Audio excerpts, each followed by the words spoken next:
Hello! It's been a while since we talked, so I thought to do a different kind of video today, reviewing my own product, the Santa Fe and Disneyland Railroad Simulator. So let's get going here. We'll use the Disneyland 1955 track. One of the questions I get all the time is how to get going. Well, I'm going to show you the fastest way possible. Once we get going, we'll talk more about the simulator. Alright, first we hit F3, bring up the quick setup menu, set ready to pull, and right away we have fire and pressure in the boiler. Let's get to our seat here. We'll ask Mike to come along with us. He'll be operating the injectors, the firing control, and the bell for us today. Mike, are you ready to go? Pulling out. Alright, sounds good. We'll release the brakes with the release handle down here. Pull 2 whistles or moving it out. And then we'll grab the throttle and just crack it open a bit. This lets the steam enter the cylinders nice and slowly, filling up the cylinders with steam pressure. And you can see we're already starting to creep forward as the steam pressure pushes on the piston.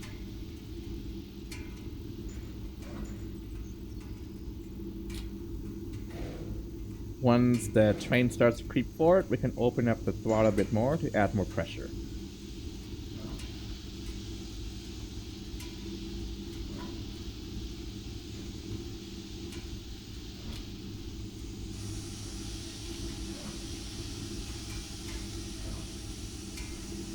Once we move out the roundhouse, Mike will operate the bell as per standard operating procedure.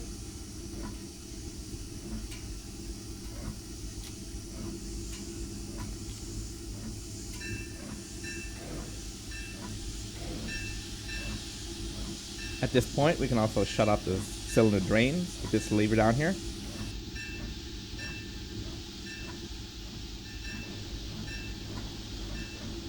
Entering a tunnel, we'll give 1 signal.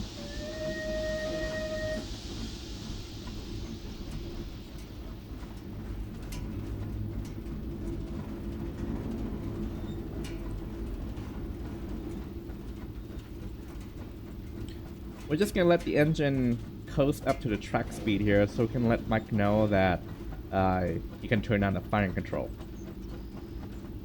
Shutting down.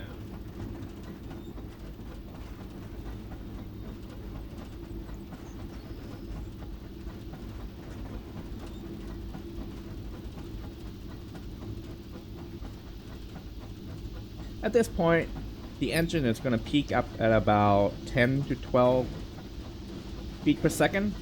You can see this up here on the speedometer. We can speed up by hooking up the Johnson bar, pulling it back a little bit. This will also use a little bit less steam.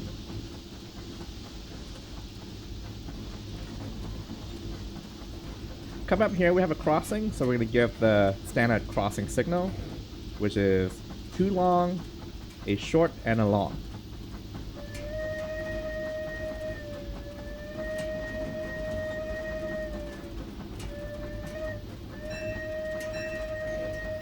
And then Mike operates the bell at the crossing while we operate the signal. On our right side, that is going to be Fantasyland 1955.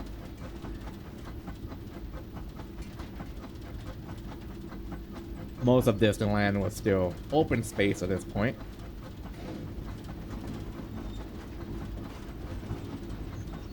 So with the Johnson bar hooked up, see we've increased the speed from 10, we're now with just under 15 feet per second.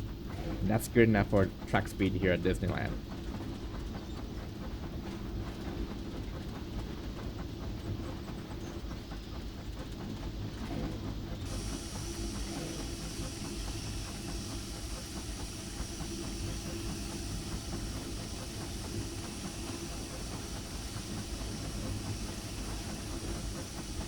On our right, we're coming up on Tomorrowland 1955. And there's going to be another crossing here as well, so we'll get ready to give a signal.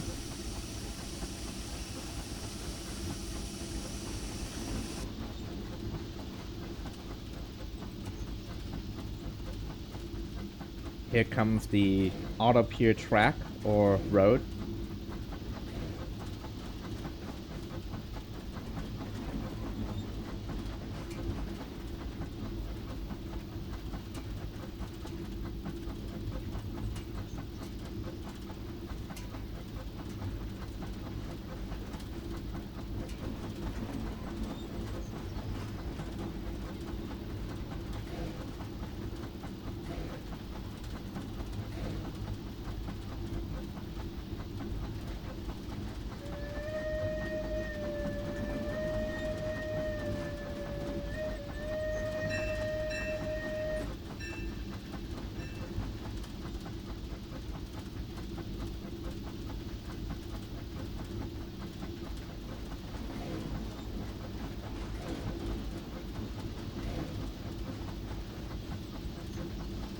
After this straightway, the track is going to curve right into Main Street Station. We'll make a quick stop there.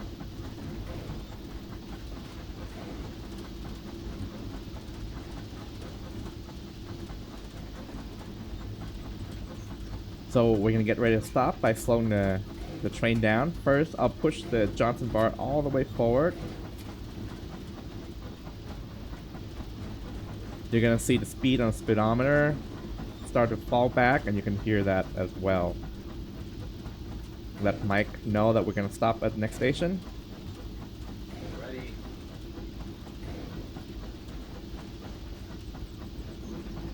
So by letting Mike know that we're stopping, he's going to bring down the firing control since we will not be using as much steam.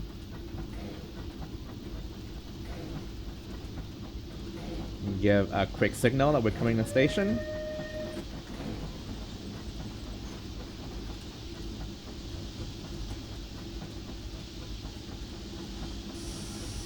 As we're entering the platform, I'm going to push the throttle way forward to close it. And about halfway in the platform, start applying the brakes. Slowly at first to see how it reacts.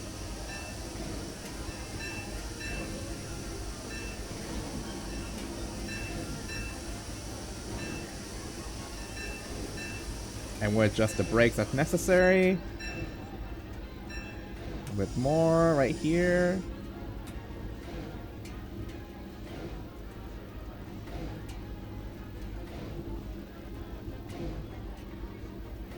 All right. How do we do? Pretty good. Got most of the train on the bridge. Could come forward a little bit more, but that's all right.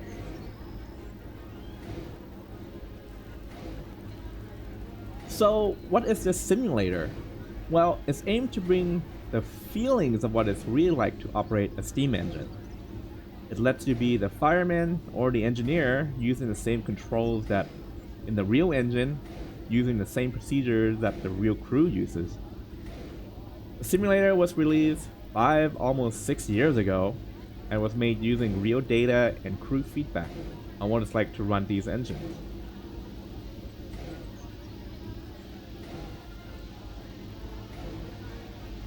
Now, it's a bit loud in here at Main Street Station, so let's move along to the next stop and we'll talk some more about the simulator. Let's configure the track to stop at Frontierland Station. Those are switch number 5 and 6. And we'll close this loop as well at switch number 2.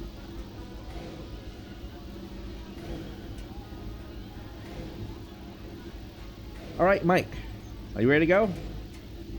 Coming out.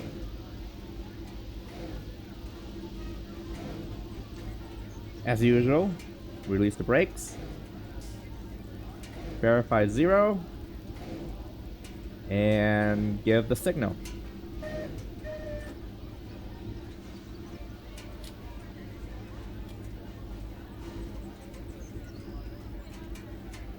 crack the throttle a bit and watch for the train starting to creep forward.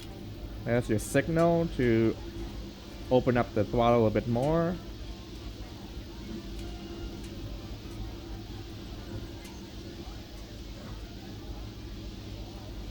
As we open the throttle here, Mike is going to match his firing control so that it gives us enough pressure to get going.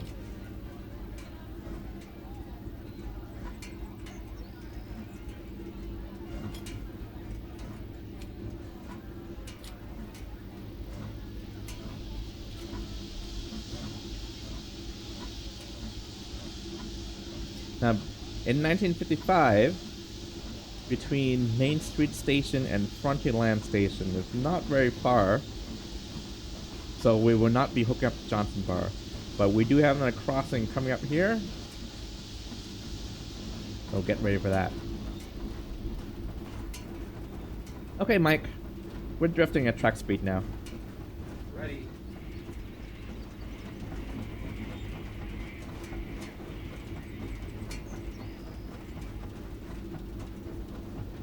We'll also be stopping at the next station, right? Got it.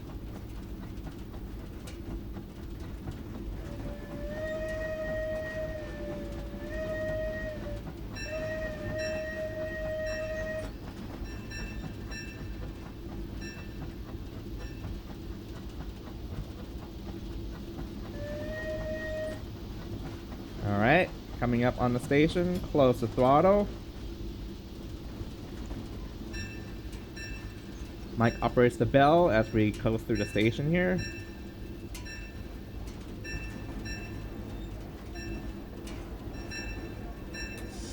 Start the braking.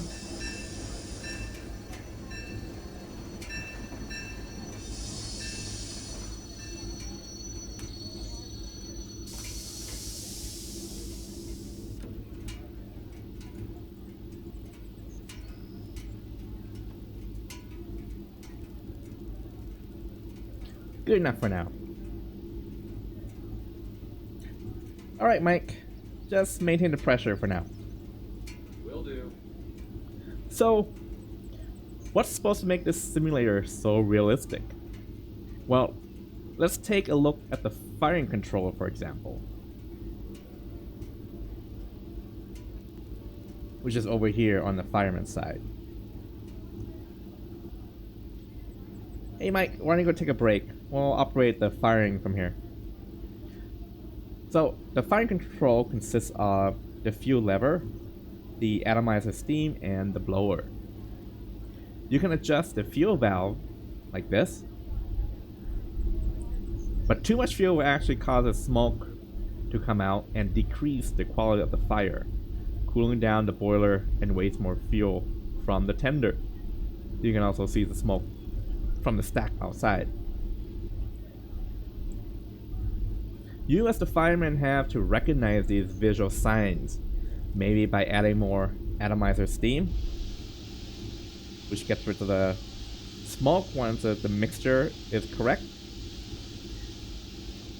or by decreasing the fuel, which you will have to match with the atomizer steam until you find the right balance. Or both. Or even using the blower to remove some of the smoke from the cab if you're at a full stop like this. There. It really depends on what you're trying to do and your style of firing. And the sim lets you do that. Okay, Mike. Why don't you take the controls again? And just set the pressure, will you? Got it. There's a lot going on that can't be seen just by the nature of these machines, like how much water has collected in the cylinders, too much of which can cause the pistons to move slowly or even seize up. But these effects are there in the sim, in the background, and again, can you as the crew recognize it? Alright, so if the premise of the simulator is that it's supposed to be so realistic, is it? Well, it's been 5 years since it was released, so I have some time to think about it. and that's why I want to make this video. I'm trying to be unbiased here as much as I can, but I think it's still quite realistic, with several asterisks. Let's take a look at the steam physics itself. For example, as you saw earlier, I think it's too hard to get the train moving. It's really only about 2 or 3 reasons here in the sim. One of the big ones is that the drivers slip too easily. In reality, you should just be able to gently pull on the throttle here back a little bit, and the train should get going on its own. In the sim, you gotta bathe it quite a bit in order to not slip or draw water into the cylinders. So overall, it's not as forgiving. That might be a good thing as a teaching tool, but I do think that it's too punishing. Another aspect that I think is too exaggerated is the dead center. So in case you don't know what is the dead center, alright, let's go outside real quick.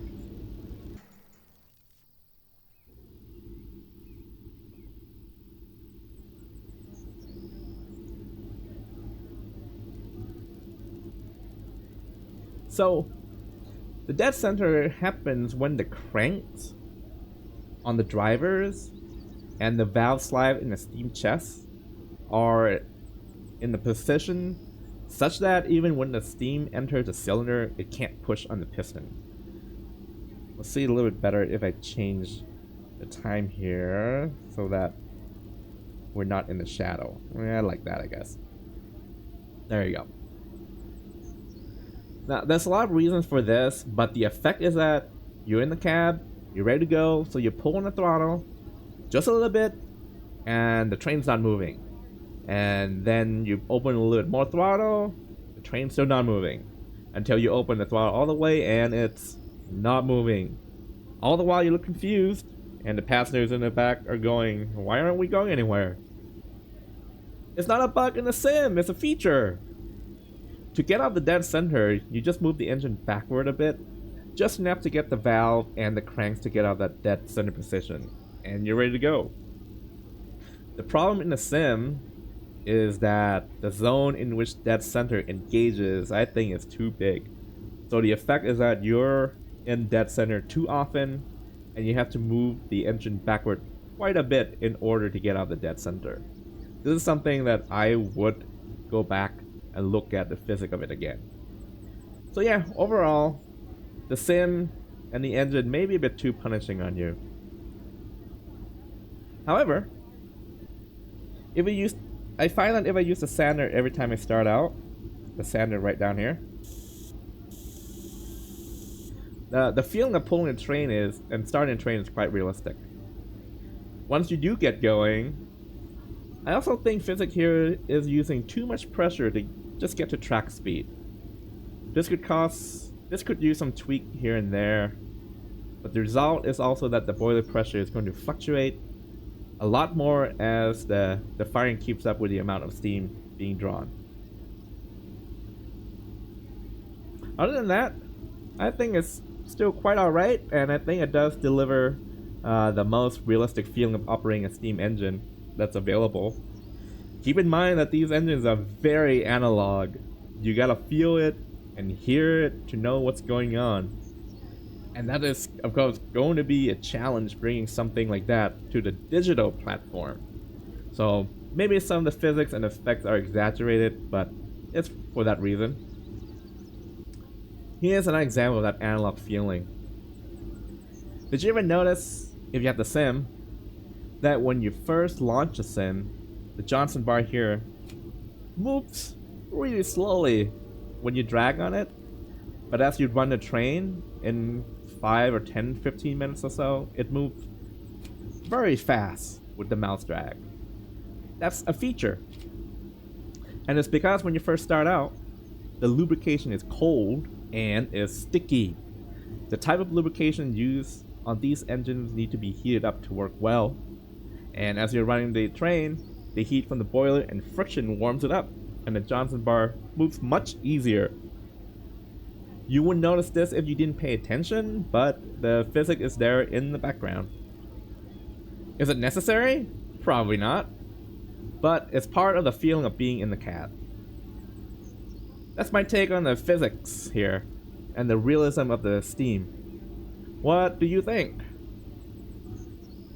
Anyway, as far as I know, there's still no other train games or simulator whatever that will actually let you start up with a cold engine.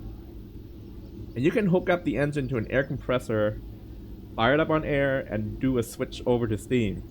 This is realistic, and what the crew will actually do to start a cold engine. And it would, in the sim, takes about the same amount of time. Even the injectors have its own physics. Down here, we have one on the left and one on the right to inject water from the tender into the boiler.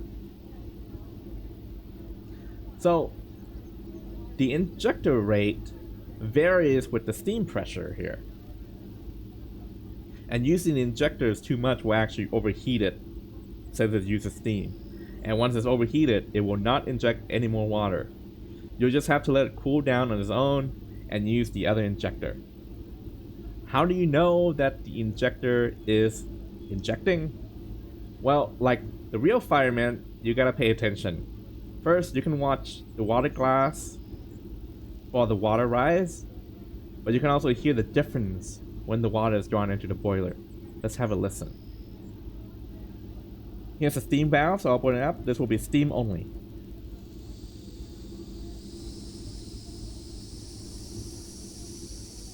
Alright, now I'll open the water. Listen.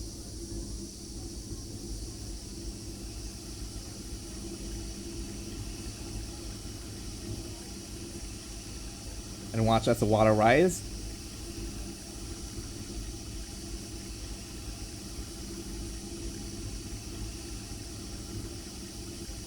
Now close the water. And the steam. Do you hear that difference? It's what the real fireman would have to watch and listen for to make sure the injectors are working. Speaking of sound, I admit this is another area that could be improved. I would remix the sound quite a bit because I think the different elements are a bit out of balance. The most obvious example to me is that the fire and the whistle are about as loud as each other, whereas in real life, as you have heard, the whistle is of course much louder and has much more presence. As an example here.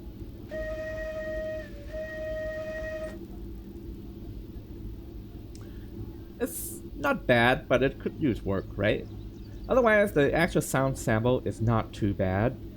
The sampling of the EP Ripley is not as good as I like. I think the CK Holiday does have better sound in the sim, but I admit it's because I didn't have as good of a recording of the Ripley to sample from. As for the background sound itself, it's still pretty immersive, and I even sometimes will fire up the sim just to run the engine and have the fire noise in the background. Speaking of whistle, of course you can quill the whistle here. As far as I know, there's still no other game that's already released that will let you do that. And the whistle pitch and volume will vary with the boiler pressure. So you can have your own style of whistle as much as you like.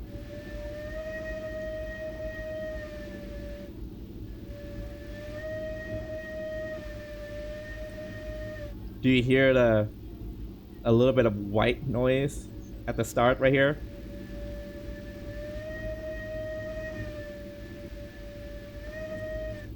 That's also a feature letting you know that it's time to do a blowdown. So we're gonna open the air valve here. Come over to our blowdown valve. Here we go.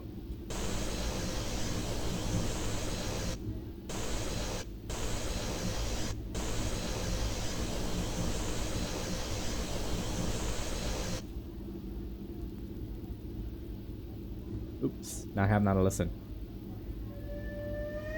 Much cleaner.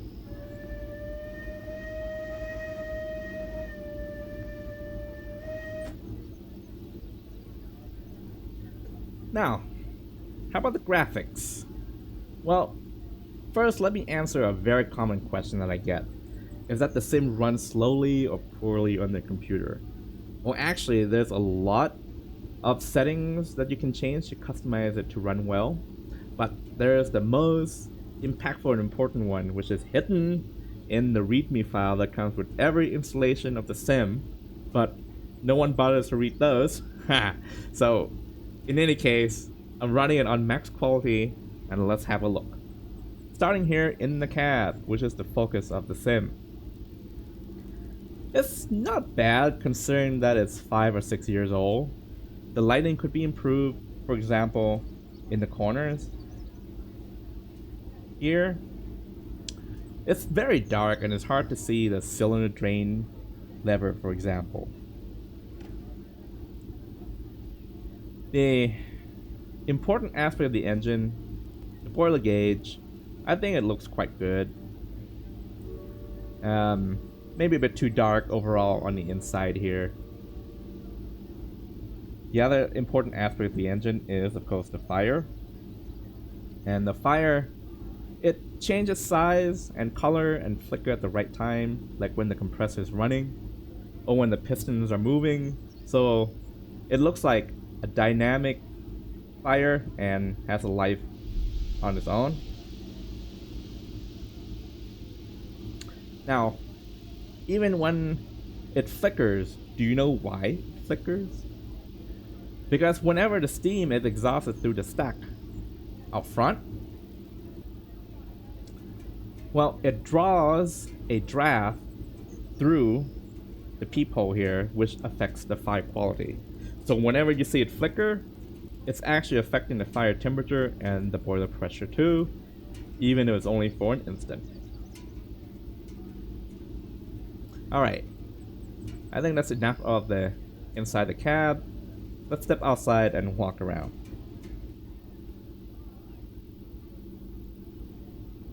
So, from a distance, it's not bad. Let's change the lighting here a little bit so we can see it better.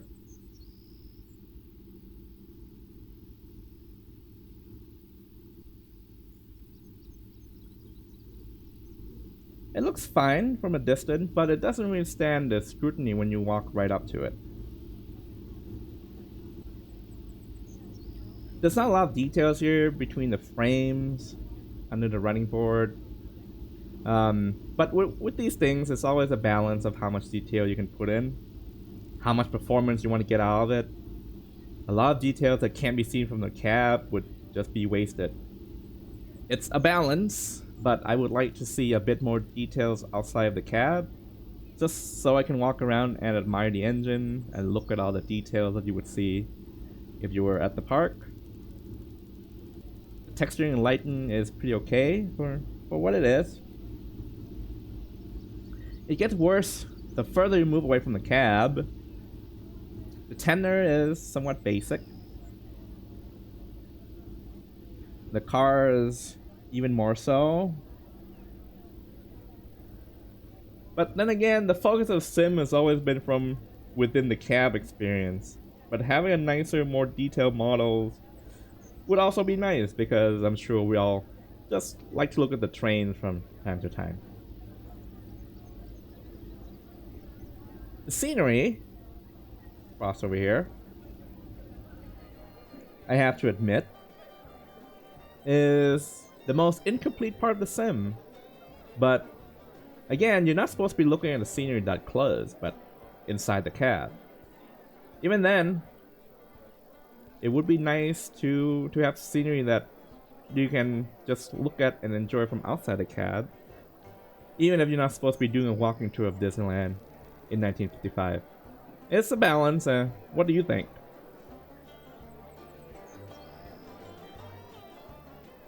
Overall, yeah, I think the sim still has value even after 5 years. Don't get it for the scenery, right? But if you really want to see and feel what it's like to be in the cab, I think it's a good deal. Especially now that it's only 19 bucks. Even I still fire up from time to time, run a few laps around the park just to get my DRR fix. So yeah, that's it. What do you think? Does it live up to the premise? Does it age well? Does it deliver? Or is it obsolete? How about your wish list? If there was another version of this, what would you like to see? Other than engines number 3, 4, and 5, which is entirely a different topic. But let me know, and as always, highball!